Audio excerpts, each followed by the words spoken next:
clean buses today are transforming the way public transport is operating in our cities, and we probably do not fully appreciate how quickly this is actually happening. Let's look back some 5 years. In 2017, we had less than 1,000 zero-emission buses in the EU. And that was exactly the time around which we launched the Clean Bus Deployment Initiative to mobilize transport authorities, cities and regions to accelerate deployment. We also, at that time, put in place a supportive policy framework by revising the Clean Vehicles Directive and introducing mandatory targets for the public procurement of clean vehicles. This very directive is applicable since last August, and our public authorities must now include a minimum share of clean and zero-emission vehicles in their procurement, thus ensuring long-term demand and certainty for investors. And of course, this is particularly important for buses, where public procurement always has a big role. Today, each member state has to ensure that at least 24 to 45% of all buses procured between 2021 and 2025 are clean buses. On top, at least half of those must be zero emission. So we can already see the first impacts of this measure as more and more cities start deploying new electric and hydrogen buses, and they're also putting in place plans for zero emission public transport in the coming years. We are also providing financial support through various instruments like Connecting Europe Facility, InvestEU, and structural and cohesion funds. The latest instrument, Recovery and Resilience Facility, also dedicates significant funding to zero-emission transport. When we move beyond these legal and financial aspects, technical expertise to manage new technologies can be difficult to acquire, especially for small and medium-sized cities. So we have therefore set up the Clean Bus Europe platform, a network which is providing technical assistance and promoting exchanges of experiences and good practices. And today we have more than 60 cities across the EU participating, and more are joining. So through these and other initiatives over the past 5 years, we have worked together with policymakers, public authorities, transport operators, manufacturers and other stakeholders to help create long-term certainty for deployment of clean bus technologies across the EU. And we believe here it is fair to say that the results of these joint and combined efforts are beginning to show. Number of electric buses in operation in the EU has increased dramatically. As I said, we had less than 1,000 electric buses in 2017, and we have 7,300 today. Hydrogen buses are also growing, and they grew from around 40 to more than 160 over the same period. Of course, these are still small numbers, especially when we compare with some other areas. For example, city of Shenzhen in China alone operates a fleet of some 16,000 electric buses. I do, however, firmly believe that the direction of travel in the EU is good, and we are fastly gaining speed. Every month, new orders for zero-emission buses are announced in our cities, while new factories are being opened. It is evident that the push for clean buses is also a push for competitiveness, jobs, and growth. Another important aspect that we should also keep in mind is that clean buses can make a very important contribution to the recovery of public transport, which was one of the sectors hit hardest by the COVID-19 pandemic. Our public transport needs to expand its offer and become more attractive, and at the same time switch to zero-emission solutions. This will require good regional and urban mobility planning, substantial investment, and strong political support at local and regional level. From our side, as I said, we are providing financial support for zero-emission buses in the context of Next Generation EU and the Recovery and Resilience Facility. One thing is certainly clear: this transition is far from over. As impressive as the progress has been so far, a lot more still needs to be done. We are all aware that the coming years will be decisive for the achievement of the European Green Deal's objective for Europe to become the first climate neutral continent by 2050. To achieve this, we published the first set of proposals in July last year, the so-called Fit for 55 package, and the aim is to deliver exactly on these emission reduction targets, support the EU's green recovery from the pandemic, and boost innovation and competitiveness in the products and technologies of the future. When we look at the measures in the Fit for 55 package, they include a proposal for a revision of CO2 emission performance standards for new cars and vans, aiming at further reducing the greenhouse gas emissions and increasing the share of zero-emission vehicles. In the package, we also have the alternative fuels infrastructure regulation, which will ensure enough charging and refueling stations for low and zero-emission fleets. And for the first time here, we are introducing obligatory targets. All of these proposals are now being negotiated by the co-legislators in the European Parliament and the Council, and certainly we hope that an agreement can be reached in the months to come. A second set of initiatives was published in the Efficient and Green Mobility Package last December. In it, we have a new urban mobility policy framework, and it should help cities better plan their transition towards zero-emission mobility in the coming years. As well, we have the revision of the regulation of the TEN-T network, which reinforces our trans-European networks and definitely ensures a stronger role for urban nodes. Later this year, we will also propose the new CO2 emission performance standards for heavy-duty vehicles. Current standards only cover heavy-duty trucks. So as part of the revision, we are looking at the possibility to also include buses and coaches. So taken all together, these proposals provide a clear and realistic pathway towards a carbon neutral Europe in 2050, while at the same time, they guarantee a fair transition to all and are improving the competitiveness of our industry. So these ambitious objectives require a much more efficient mobility system, relying on a stronger and cleaner public transport. Zero-emission buses, therefore, will obviously feature prominently in this context.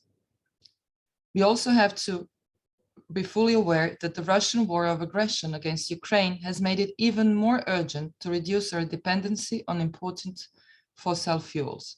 Shifting from private cars to public transport is an excellent way to reduce both our emissions and our energy dependence, while the very high energy efficiency of electric buses will further reduce the energy needed to meet our mobility needs.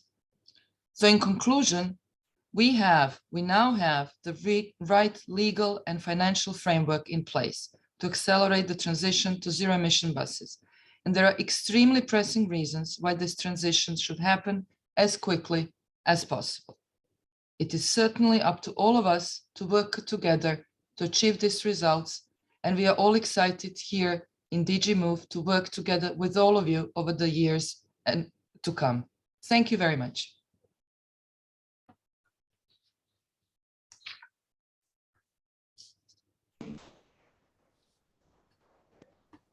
Thank you so much for the address. We have received a couple of questions from the attendees. So first one is, are you pleased with the progress of the deployment of zero emission buses in Europe? Well, as I just said, it's when you look at the numbers, they're really increasing extremely fast. But if you look beyond Europe, especially I mentioned the example of a major Chinese city, then definitely we should be moving even faster. Having said that, I believe it is really now with the all the incentives in place, with the current EU budget in place and really strong support that is envisaged, that we can really look forward.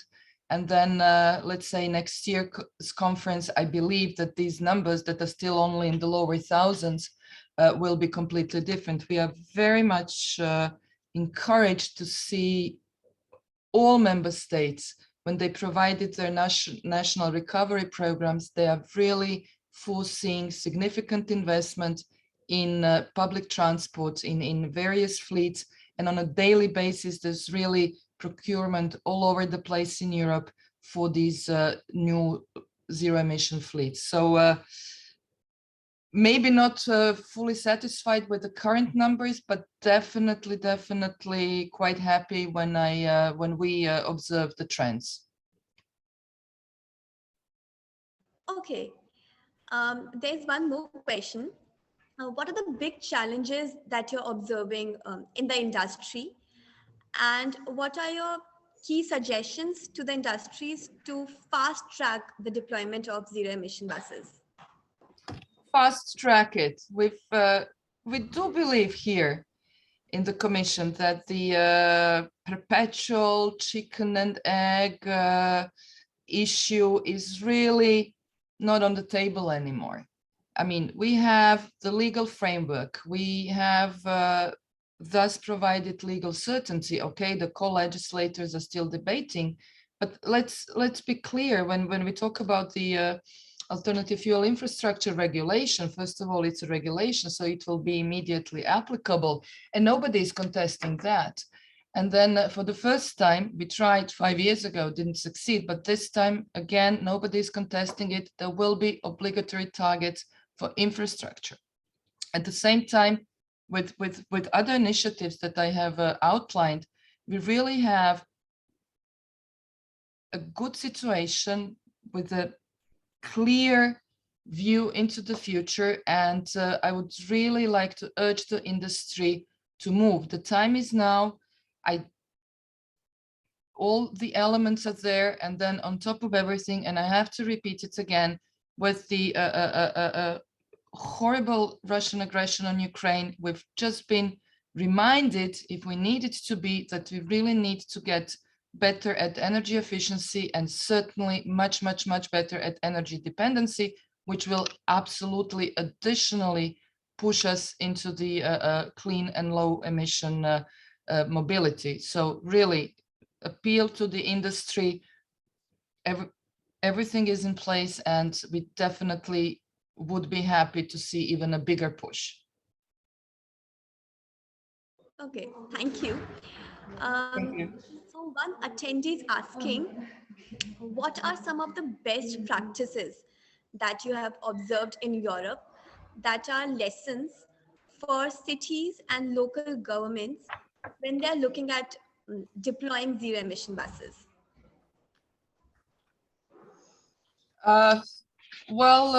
We, again, in the Clean Buses platform, we do exchange these best practices. Of course, they are also quite an emerging family.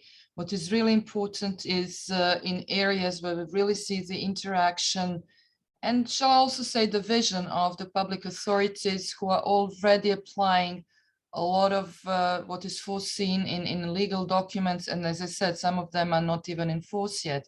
So they are simply also driven by public demand and their voters. They're really launching public procurement, clearly stating that they will move for the clear and sustainable mobility, public transport.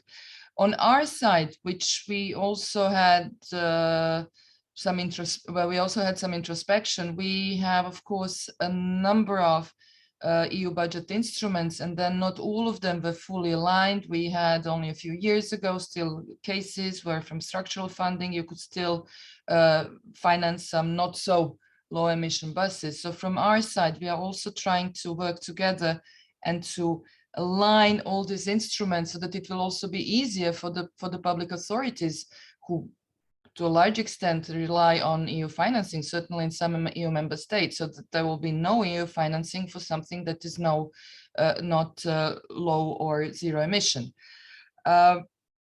Today, what is also quite obvious, the lines between different sectors are becoming less and less obvious. So you have some really good examples, usual suspects, of course, Scandinavian cities, for example, first come to mind, but they've really merged the energy sector and the transport sector in various, for example, when it comes to fueling stations. So these are certainly some very good examples, but again, I would really like to invite everybody follow the work under our platforms, where you will of course find much more concrete examples as things rapidly evolve. Okay, thanks for answering that. So one delegate wants to know, what are the big opportunities for private players in the clean bus market in Europe? Well, again, I would draw your attention to the quite substantial investment that is on the table, and certainly what we also see is the types of programs like EU Invest, that is blending public and private money, are becoming more and more attractive, which means that the market is picking up. And it's not just EU grants. We are really now moving into beyond, moving into loans, and then a combination of private and public funding. So again, from what we see, big changes ahead of us, and quite speed evolution, I would dare to predict. Okay.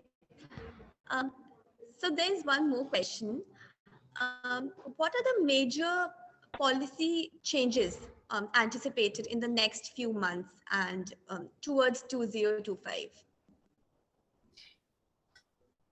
Well, as I have briefly outlined in my keynote speech, we have really put forward last July and last December two major packages that will, in our firm conviction, really push towards clean mobility. We have to also remember that transport is the only sector where the CO2 emissions are not only not falling, they're not even stagnating, they have even slightly risen in the last few years. So there is altogether something like 15 legal proposals, and once negotiated in the Council and the Parliament, and we certainly hope that this will be done over the next few months, certainly with the Czech presidency in the second half of the year, we will have all these new instruments in place. I mean, they range from increasing taxes on diesel and gas to obligatory targets for, as I mentioned, for the alternative fuel infrastructure, new binding targets for CO2 emissions, and also it will include heavy-duty vehicles in the last proposal that would come by the end of the year. So with this entire package at the level of the EU, we are quite certain that there will be a push, definitive push towards significant lowering of CO2 emissions in transport. But then again, combined with investment and also driven by public demand, all of us will have to work together, because the issue is now how fast. It will go pretty fast, but if you look at the intermediary targets of 2035 and then zero neutrality by 2050, we really need to move extremely fast. So now we hope, we believe that with this legal framework that we put on the table, we are definitely creating the opportunity to achieve this fast shift. Thank you so much. Thank you so much, Thank Maja, you. for your time today. I just wanted to know if you have any closing final remarks for the audience. Well, again, warm greetings from my side. I'm sorry I wasn't able to be with you here physically. I did attend a few of the conferences in the last few years. And again, when we talk about lowering emissions in transport, 80% of our citizens live in the cities. So obviously, public transport is the key solution. And for public transport, clean buses are such an important segment. So for us, this is really an extremely important area, and we are looking forward to continue cooperating with you in the future as well. Thanks.